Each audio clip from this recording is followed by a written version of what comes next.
शैतानिर्रजीम बिस्मिल्लाहिर्रहमानिर्रहीम। सबका बहुत बहुत शुक्रिया।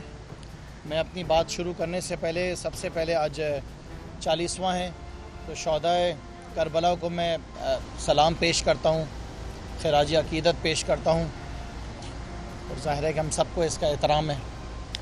आज का जो मेन मकसद था प्रेस कॉन्फ्रेंस करने का और आप सबको यहाँ पे जितने सीनियर सहाफ़ी हमारे साथ बैठे हैं आपको दावत देने का, उसका मकसद ये था कि वज़ीर आज़म साहब का जो कल का एक कामयाब दौरा था शहर कराची का, सूबे सिंध का, उसके ऊपर कुछ ब्रीफिंग आपको मैं देना चाहता था। बहुत सारी चीज़ें ऐसी थी जो कि शायद आपके इल्म में ना हो, सो वो बातें भी आपको बता दी जाएं कि क्या प्लान्स हैं, क्या सोचा जा रहा है सूबे सिंध के लिए ख़ास तौर पे, क्या प्लान्स हैं। सबसे इम्पॉर्टेंट चीज़ जो इसके अंदर थी कल के वज़ीर आज़म इमरान ख़ान के दौरे की, उसमें ज़ाहिर है कि कराची का जो KCR का प्रोजेक्ट था उसके बारे में थी।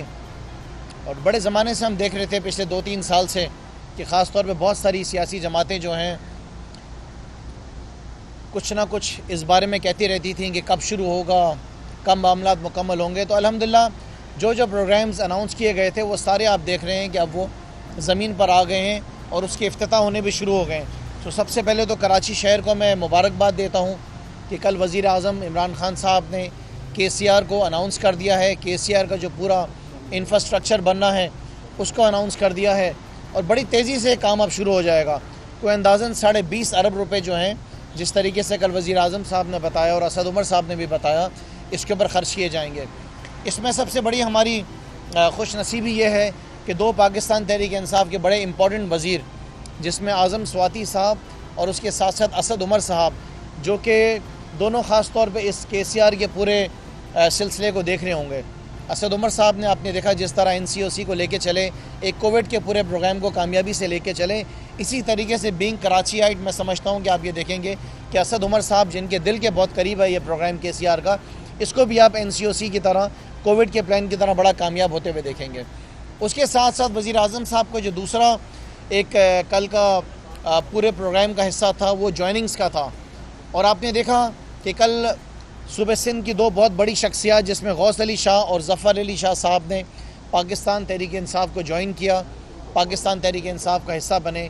और इस बात को देखते हुए, इस बात को मद्देनज़र रखते हुए आप ये देख रहे हैं कि जिस तरीके से और भी सूबे सिंध की बहुत सारी कदावर शख्सियात जो हैं वो आने वाले दिनों में ज्वाइन करने वाली हैं। और उसकी वजह क्या है, उसके पीछे जो सबसे बड़ी वजह है वो वजह यह है कि पाकिस्तान तहरीक इंसाफ आने वाले इलेक्शंस के अंदर सूबे सिंध के अंदर अपनी हुकूमत बनाएगी। जिस तरीके से पंजाब है, KP है, बलूचिस्तान है, गिलगित बल्तिस्तान, कश्मीर, ये सब सूबे तरक्की कर रहे हैं, इसी तरीके सूबे सिंध की भी अब आवाम चाहती है कि उसमें सूबा सिंध भी जो है वो तरक्की करे और आगे बढ़े। उसके साथ साथ एक जो बहुत अहम मीटिंग कल हुई है वो सिंध स्ट्रेटजी की मीटिंग हुई है। जो सबसे अहम मामला था कल का सूबे सिंध में आने का कि किस तरीके से सूबे सिंध की जो आवाम है उसको हमने ज़रदारी के अज़ाब से निजात दिलानी है, कैसे सूबे सिंध से पाकिस्तान पीपल्स पार्टी से हमने सिंध की आवाम को छुटकारा दिलाना है, किस तरीके से पाकिस्तान तहरीक इंसाफ सूबे सिंध में अपनी हुकूमत बनाएगी। ये एक बड़ी इंपॉर्टेंट मीटिंग थी और जिसमें डिटेल्ड डिस्कशंस हुई हैं। और मैं सूबे सिंध की आवाम को ये बताना चाहूँगा कि इस वक्त वज़ीर आज़म इमरान ख़ान का जो फोकस है वो सिर्फ़ और सिर्फ सूबा सिंध है कि सूबे सिंध के लोगों को किस तरीके से रिलीफ देना है। सूबे सिंध के अंदर आने वाले इलेक्शंस के अंदर हमने हुकूमत बनानी है, उसके ऊपर अहम मीटिंग्स हुई हैं। और आने वाले दिनों के अंदर जिस तरह मैंने आपसे बताया कि बहुत सारी ऐसी और बहुत बड़ी शख्सियात आप देखेंगे जो कि ज्वाइनिंग करेंगी। इसमें से कुछ ऐसे लोग भी हैं जो हुकूमत सिंध का हिस्सा हैं, उनमें से भी कुछ लोग हैं जो कि चाहते हैं कि वो वज़ीर आज़म की कामयाबी के जो सिलसिले हैं उसका हिस्सा बने। उसके बारे में भी हम आगे चल के आपको बताएंगे। उसके साथ साथ जिस तरह हम ये देख रहे हैं कि कराची शहर के लिए एक खुशखबरियों का सिलसिला चल रहा है। हर महीने आप देख रहे हैं कि कोई ना कोई अच्छी खबर आ रही है शहर कराची के लिए। शहर कराची आगे बढ़ रहा है, शहर कराची की रौनकें वापस बहाल हुई हैं। और जिस तरह सबसे पहले आपने देखा कि हमने एक सिलसिला शुरू किया शहर कराची के अंदर ब्रिज बनाने का सिलसिला शुरू किया। आपने देखा कि नाज़िमाबाद में ब्रिज बने, शहर की बड़ी बड़ी सड़कों की तामीर पाकिस्तान तहरीक इंसाफ ने शुरू की। नेपियर रोड देखा आपने, मंगो पीर रोड का सिलसिला आप देख रहे हैं। निश्ता रोड आपने देखा किस तरीके से उसकी तरक्की चल रही है। शहर कराची के अंदर वज़ीर आज़म ने पार्क्स बनाए, स्पोर्ट्स ग्राउंड बनाए। ये तमाम चीज़ें जो कि आपके MNAs और MPs कर रहे हैं। इसके बाद एक नया सिलसिला शुरू हुआ है जो कि एक अपर लेवल के ऊपर हम चले गए हैं, और उसके अंदर जाहिर है कि ग्रीन लाइन का मंसूबा जो कि कुछ दिनों पहले ऐलान हुआ। और मैं आपको ये भी बताऊं कि वज़ीर आज़म इमरान खान साहब सबसे पहले शख्स होंगे नवंबर के महीने में जब ग्रीन लाइन लॉन्च होगी, तो वज़ीर आज़म इमरान खान सबसे पहले शख्स होंगे आप देखेंगे जो ग्रीन लाइन के अंदर ख़ुद सफ़र करेंगे। ये कराची के शहरियों के लिए तोहफ़ा होगा। आपने देखा है कि एक और सिलसिला शुरू हो गया है K4 का मंसूबा बड़ी तेज़ी से बन रहा है। कल वज़ीर आज़म इमरान खान साहब को एक टीम ने K4 के बारे में पूरी डिटेल में बताया है कि पिछले अदवार के अंदर पिछली हुकूमत ने 25 अरब रुपए किस तरह इसके डिज़ाइन के ऊपर ज़ाया कर दिए।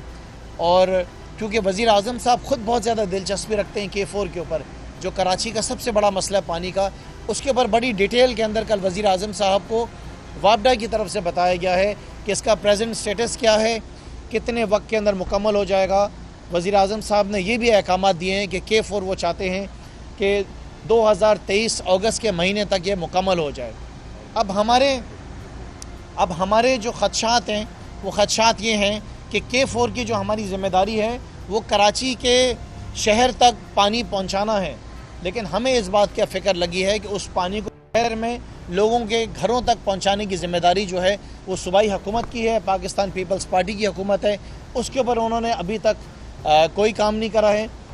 किसी किस्म का नेटवर्क बिछाने के लिए उन्होंने अभी तक टेंडर्स नहीं किए हैं, उसके ऊपर किसी किस्म की कोई प्लानिंग नहीं की गई है।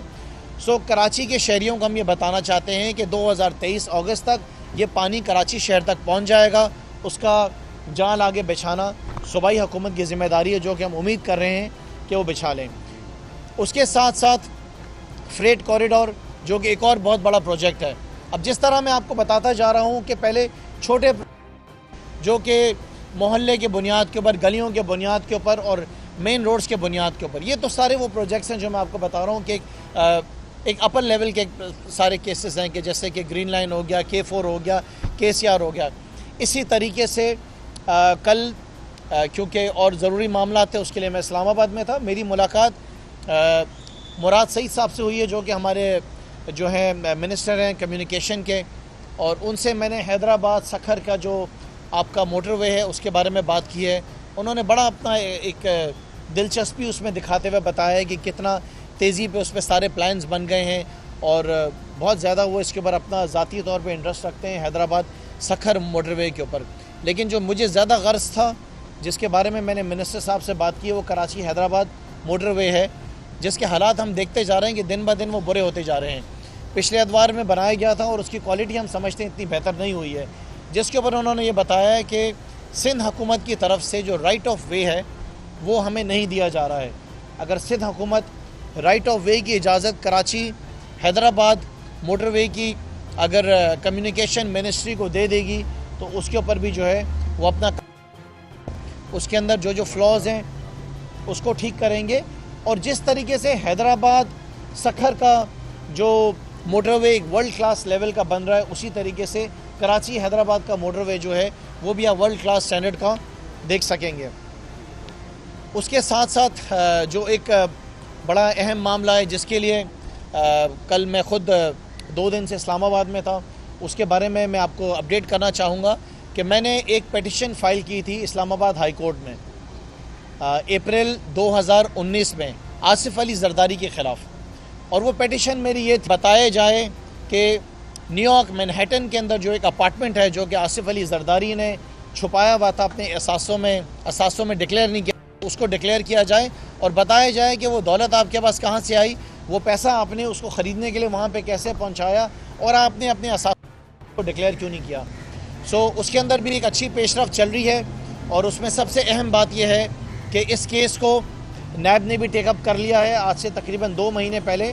और मैं आपको बताना चाहूँगा कि जब नैब ने इस केस को टेकअप किया है और नोटिस दिया है आसिफ अली जरदारी को, तो आसिफ अली जरदारी ने न्यूयॉर्क मैनहट्टन के अपार्टमेंट वाले मामलात के अंदर नैब के इस केस के अंदर जो उन्होंने प्री अरेस्ट बेल जो है वो ले ली है।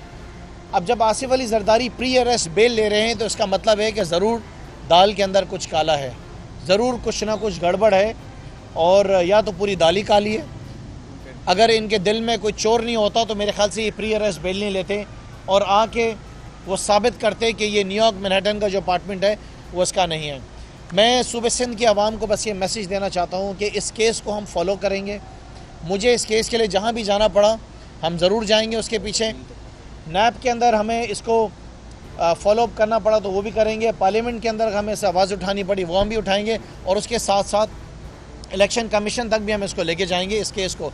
लेकिन मैंने छोड़ना नहीं है जरदारी साहब आपको। आप इस बात को याद रखें कि ये आवाम का पैसा है।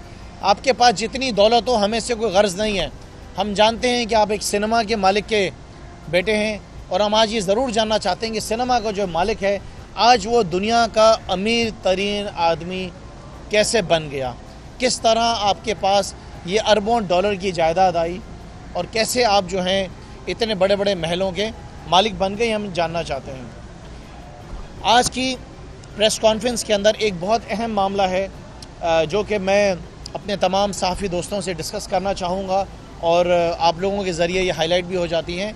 कराची शहर के अंदर स्ट्रीट क्राइम जो है वो बहुत ज़्यादा बढ़ गया है, और हम अपनी आंखों से देख रहे हैं कि शायद ये पूरे पाकिस्तान में हमने कभी ऐसा नहीं देखा कि चलते फिरते लोगों को गोलियां मारी जा रही हैं, दिन दिहाड़े बैंकों को जो है वो लूटा जा रहा है, लोगों के घरों में रात के टाइम पे, शाम के टाइम में, दिन के टाइम में चोरियां हो रही हैं, डकैतियां हो रही हैं। अंदाज़न फ़िगर जो हमारे पास CPLC से आया है वो 4000 मोटरसाइकिल्स का रोज़ाना की बुनियाद, हर महीने की बुनियाद के ऊपर हमारे पास आया है। 4000 मोटरसाइकिल्स चोरी हो जाने का मकसद ये है कि पिछले 8 महीने के अंदर 32,000 मोटरसाइकिलें जो हैं वो कराची शहर में चोरी हो गई हैं। अंदाज़न 3000 मोबाइल फ़ोन जो हैं वो शहर कराची के अंदर according to CPLC 3000 mobile phone जो हैं वो छीने जा रहे हैं। 3000 मोबाइल फ़ोन्स का मतलब ये हो गया कि पिछले 8 महीने के अंदर 24,000 मोबाइल फ़ोन जो हैं वो सिर्फ इस साल के अंदर जो हैं वो लोगों से छीन लिए गए हैं। उसके साथ जो 4 व्हीलर्स हैं, गाड़ियाँ, वो भी बहुत बड़ी तादाद के अंदर हैं, जो कि माहाना 500 गाड़ियाँ बताई जा रही हैं कि चोरी हो रही हैं लोगों की शहर कराची के अंदर, विच मीन्स के 4000 गाड़ियाँ आपकी जो हैं वो सिर्फ इन 8 महीनों के अंदर 4 व्हीलर्स भी चोरी हो गए हैं। मेरा ये सवाल है कि सूबे सिंध के अंदर हुकूमत नाम की चीज़ है कहाँ पे? इस सूबे के जो वज़ीर आला हैं वो इस सूबे के होम मिनिस्टर भी हैं, ये तमाम ज़िम्मेदारियाँ उनके ऊपर आती हैं। कल हमने एक वाक़या देखा जिसको देख के बड़ा अफसोस हुआ, वो कैमरे की आँख ने भी उसको पकड़ लिया कि एक मोटरसाइकिल पे एक राइडर है जो कि मोबाइल फ़ोन जब अपना नहीं देता है तो उसको रोड पे उसके सर के ऊपर जो से गोली मार दी जाती है। दूसरा केस हमने कल कराची शहर में देखा कि एक रिक्शे वाले को जो है वो गोली मार दी जाती है मोबाइल फ़ोन ना देने के ऊपर। ऐसे बेशुमार केसेस हैं। मुझे इस बात की हैरत है कि सूबे सिंध की जो ये नालायक हुकूमत है वो इस बात का नोटिस क्यों नहीं ले रही है।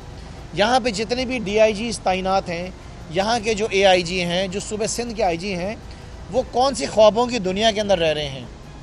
अगर आप ड्रग्स के ऊपर आ जाएं तो इस वक्त कराची शहर के अंदर जिस तादाद के अंदर ड्रग्स अवेलेबल है, जिस तादाद के अंदर हमारी नौजवानों को ड्रग्स के ऊपर लगाया जा रहा है, जिसमें हेरोइन है, जिसमें चर्स है, जिसमें क्रिस्टल है, जिसमें आइस है, और बहुत सारी ऐसी अलग अलग दवाइयाँ हैं जो कि आजकल बच्चों को ये कह के दूसरे बच्चे शेयर कर लेते हैं कि इस गोली को खाओगे तो पढ़ाई कर सकोगे, रात को देर तक जाग सकोगे, और मालूम चलता है कि वो जो एंटी डिप्रेशन टाइप की गोलियां जो हैं वो हमारे जो बच्चे हैं कराची के वो खा के नशे के अंदर उसमें मुब्तला हो जाते हैं।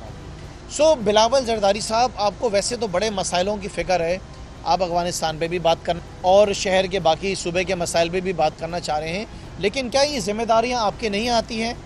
जो शहर के अंदर एक बदअमनी का सिलसिला बना हुआ है, आपकी पुलिस जो है उसके ऊपर एक बहुत बड़ी रिपोर्ट पिछले दिनों आई है, लातादाद आपके DSPs, आपके SPs जो हैं वो ड्रग डीलर्स के साथ, आपके SHOs जो हैं वो इन्वॉल्व हैं। उसके ख़िलाफ़ अभी तक आपने क्या एक्शन लिया, अभी तक आपने उसके ऊपर क्या काम किया? लिहाजा हम समझते हैं कि एक बहुत बड़ा मामला है। पाकिस्तान तहरीक इंसाफ ने फ़ैसला किया है कि इसके ऊपर हम एक अवेयरनेस ड्राइव स्टार्ट करेंगे, जिसमें शहर भर के माँ बाप को, वालिदैन को हम इस बात की अवेयरनेस देंगे कि उन्होंने अपने बच्चों को ड्रग्स से किस तरह बचाना है। और उसके साथ साथ तहरीक इंसाफ ने ये भी फ़ैसला किया है कि हम सड़कों के ऊपर आके सूबाई हुकूमत के ख़िलाफ़ इसके ऊपर एहतजाज भी करेंगे, ताकि उनको जगाएं, जो वो सो रहे हैं उन नींद से उनको जगाएं। उसके साथ साथ एक और आखिरी में एक बहुत अहम मामला है। अपनी प्रेस कॉन्फ्रेंस ख़त्म करने से पहले मैं आपको ये बताऊं कि आज से तकरीबन 7-8 साल पहले, 10 साल पहले हमने देखा कि शहर के अंदर चाइना कटिंग की जाती थी, शहर के अंदर प्लॉट्स के ऊपर जो है वो कब्ज़े किए जाते थे। आजकल हम देख रहे हैं कि वो सिलसिला वापस शुरू हो गया है।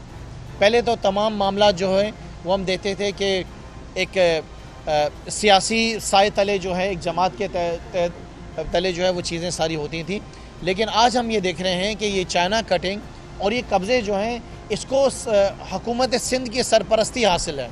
बहुत सारे लोग हमारे पास आ रहे हैं जो कि सिंध बिल्डिंग कंट्रोल अथॉरिटी के लिए शिकायत लगा रहे हैं, और रेवेन्यू डिपार्टमेंट की शिकायत हो रही है कि उनके ख़रीदे हुए प्लॉट्स जो हैं, उनकी ख़रीदी जो प्रॉपर्टीज़ हैं, वो अब अलग अलग लोगों के नाम पे ट्रांसफ़र हो गई हैं। सिंध बिल्डिंग तरीके से इस सूबे को बर्बाद किया है। सिंध बिल्डिंग कंट्रोल अथॉरिटी ने जिस तरीके से इस शहर में नाजायज़ तामीरात की इजाज़त दी है, पैसा लेके, माल लेके जिस तरह लूट मार मचाई है, अगर इसको इस वक्त रोका नहीं गया तो मैं आपको बता दूं कि हमारा शहर उस तरफ निकल जाएगा जिसको हम बचा भी नहीं सकेंगे। इनका बस चले तो ये तो रेडियो पाकिस्तान की बिल्डिंग के ऊपर भी कब्ज़ा कर लें, इनका बस चले तो ये तो PTV भी कब्ज़ा कर लें। तो मैं तो अपने वज़ीर आज़म को खिराज तहसीन पेश करता हूँ, जिस तरीके से उन्होंने एक कदम आगे बढ़ाते हुए कल जो अल्फाज इस्तेमाल किए, और उन्होंने कहा कि कराची शहर की तरक्की के लिए हमें सिंध हुकूमत की ज़रूरत है, सूबे सिंध के आवाम के मसाइल हल करने के लिए हमें आपकी ज़रूरत है। जिस तरीके से उन्होंने बंडल आइलैंड के बारे में बात की और ये एहसास दिलाया वज़ीर आला को कि सियासी इख्तलाफात एक तरफ, लेकिन दूसरी तरफ सूबे सिंध की आवाम भी तो है ना। अब ये जो आइलैंड है जब ये बनेगा तो इसका फ़ायदा किसको है? इसका फ़ायदा हमारे सिंध के लोगों का है। इसका फ़ायदा, इसकी कमाई सारी सिंध के पास आएगी, सिंध के लोग इसका फ़ायदा उठाएंगे। लेकिन मैं ये समझता हूँ कि जहाँ तक मेरा तजुर्बा है पाकिस्तान पीपल्स पार्टी के साथ, ये ज़िंदगी में सिर्फ सियासत करना चाहते हैं, ये सिर्फ इक़्तिदार के भूखे हैं, इनको आवाम से कोई गर्ज़ नहीं है। हम अपनी कोशिशें करते रहेंगे सूबे सिंध की लोगों की ज़िंदगी को बेहतर करने के लिए। जो जो इक़दाम उठाने हैं हम उसको ज़रूर उठाएंगे, आवाम की खिदमत करते रहेंगे। हम अपने वज़ीर आज़म वंस अगेन इमरान ख़ान के बड़े मशकूर हैं कि वो कराची शहर के लिए और बल्कि सूबे भर में जितने भी सिंध में शहर हैं उनके लिए बिलखसूस इन इलाकों के लिए फ़िक्रमंद हैं, और तरक्की के लिए जो जो उनके प्लान्स हैं, जो जो पैकेज वो लेकर आ रहे हैं। जिस तरह मैंने आपसे अर्ज़ किया कि जो सखर के अंदर, सखर हैदराबाद का जो ख़ास तौर पे जो मोटरवे बन रहा है, इससे मैं आपको बताऊं बहुत फ़ायदा होगा। जितने भी सिंध के अंदर रहने वाले लोग हैं, सखर हो गया, लाड़काना हो गया, नवाबशाह हो गया, इस एतराफ़ के अंदर जितने लोग रहते हैं, आप अंदाज़ा लगाएं कि इनके लिए एक तो ट्रैवलिंग आसान हो जाएगी। ये जो घर में अलग अलग ख़वातीन वहाँ पे आइटम्स बनाती हैं, वो दूसरे शहरों में ले जा सकेंगे, उनकी ज़िंदगियाँ बेहतर हो सकेंगी। अदरवाइज़ अगर पाकिस्तान पीपल्स पार्टी का बस चले तो इन्होंने मेरे ख़्याल से सिंध के लोगों को उस तबाही तक ले जाना है कि जहाँ से मेरे ख़्याल से वापसी को कोई रास्ता ना हो। वज़ीर आज़म साहब ने बहुत ज़्यादा अपनी दिलचस्पी दिखाई है सूबे सिंध के मामलात में, और ख़ास तौर पे इस बात के ऊपर कि आने वाले इलेक्शंस के अंदर 2023 के अंदर हमने सूबे सिंध के अंदर अपनी हुकूमत बनानी है। और जिस तरह मैंने आपसे बताया कि आसिफ अली जरदारी और पाकिस्तान पीपल्स पार्टी के अज़ाब ज़रदारी में कहूँगा, अज़ाब ज़रदारी से छुटकारा हासिल करने के लिए हमने अपने हुकूमत लाजमी बनानी है।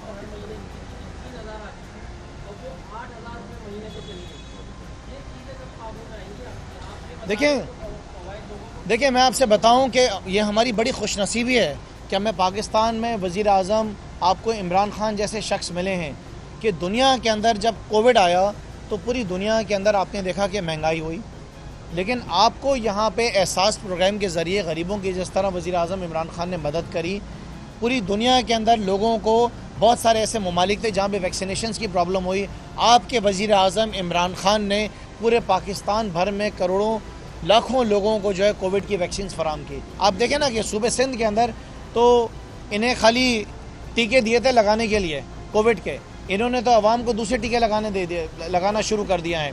सो ये एक बहुत बड़ी कामयाबी है कि कोविड के दौरान इमरान खान वज़ीर आज़म ने जिस तरीके से पाकिस्तान का पहिया चला के रखा। अब हम देखें कोविड से तकरीबन बाहर निकल चुके हैं। आप इस बात के ऊपर यकीन कर लें कि आने वाले दिनों के अंदर, आने वाले महीनों के अंदर पाकिस्तान एक दूसरे लेवल पे जाने लगा है। पाकिस्तान में दुनिया भर के अंदर महंगाई हुई है, लेकिन आप ये देखें कि पिछले दिनों आपके फाइनेंस मिनिस्टर ने जिस तरीके से अनाउंस किया है कि हम जो ऐसी ज़रूरी अशियात हैं उसमें हम सब्सिडी देंगे, जैसे कि आटा हो गया, तेल हो गया, जिसमें एक गरीब आदमी उसकी ज़िंदगी अफेक्ट करती है, चीनी हो गई। तो ये पहले कभी किसी ने इस तरह सोचा नहीं। आप अंदाज़ा लगाएं कि नवाज़ शरीफ के दौर में या आसिफ अली जरदारी के दौर के अंदर कोविड आ जाता तो आज पाकिस्तान कहाँ खड़ा था? आप अंदाज़ा लगाएं, ये तो पूरे मुल्क को बंद कर देते, आपका पाकिस्तान बंद हो जाता, पूरी दुनिया में इसकी शायद कोई आज पहचान नहीं होती। सो जो plans prime minister Imran Khan के, मैं समझ रहा हूँ कि इस बात पे आप यकीन कर लें कि ये मौजूदा हालात जो मुश्किलात में हम गुजर रहे हैं, इससे भी हम निकल जाएंगे। जिस तरीके से आपने देखा है कि एक फ़ॉरेन पॉलिसी वज़ीर आज़म इमरान खान की है, किस तरह अफ़गानिस्तान के तमाम मामलात को डील किया गया, किस तरह कश्मीर के मामलात को डील किया गया, किस तरह यूनाइटेड नेशन के अंदर जो है पूरे मुल्क भर के अंदर जो है यूनाइटेड नेशन के अंदर आपने देखा कि उसकी बड़ी पजीराई वज़ीर आज़म इमरान खान की हुई। तो ऐसे हमने कहाँ दिन देखे हैं पाकिस्तान के अंदर? ये तो अच्छे दिन हमारे आ गए हैं और बेहतरी की तरफ हम जा रहे हैं और उस पर यकीन करें कि बेहतरी ज़रूर आएगी।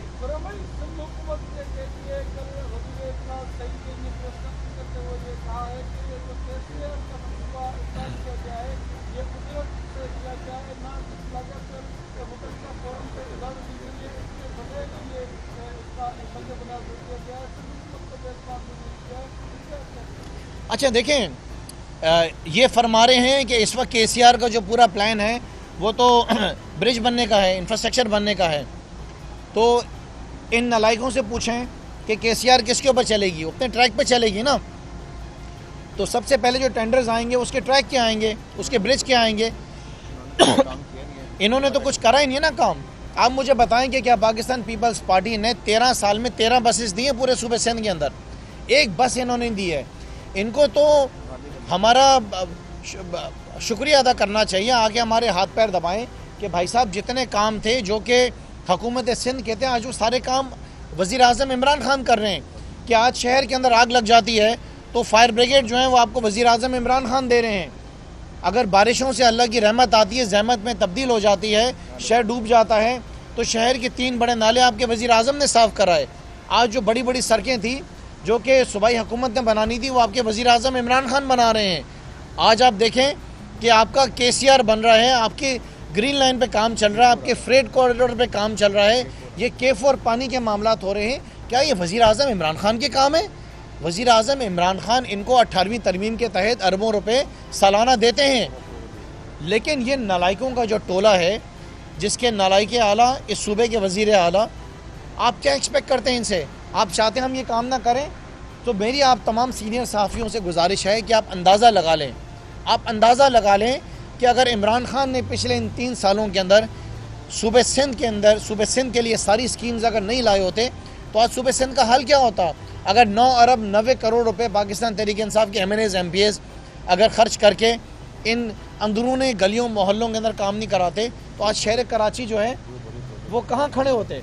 कोई 2 बड़े प्रोजेक्ट्स जो हैं वो पाकिस्तान पीपल्स पार्टी के मैं मिनिस्टर्स को चैलेंज करता हूँ, 2 बड़े प्रोजेक्ट्स बता दें जो उन्होंने कराची शहर के लिए किए। हमने तो 3 साल की परफॉर्मेंस अपनी वज़ीर आज़म ने बैठकर सुनाई आपको पूरी ना। वज़ीर आला भी बैठ जाए मुराद अली शाह और अपनी 13 साल की परफॉर्मेंस बता दें कि आसिफ अली जरदारी ने 13 साल के अंदर सूबे सिंध के लिए क्या क्या काम किए। ये मेरा चैलेंज है इस पूरी सियासी जमात को, पाकिस्तान पीपल्स पार्टी को। शुक्रिया। YouTube पर Google TV देखने के लिए youtube.com की सर्च बार में गुगली टीवी टाइप करें। गुगली टीवी के पेज पर सुर्ख रंग के सब्सक्रिप्शन वाले बटन पर क्लिक करना ना भूलिए। YouTube पर अपलोड होने वाली वीडियो से बाखबर रहने के लिए बेल आइकॉन पर क्लिक कीजिए। आपको हर नई आने वाली वीडियो के बारे में नोटिफिकेशन मौसूल हो जाएगा।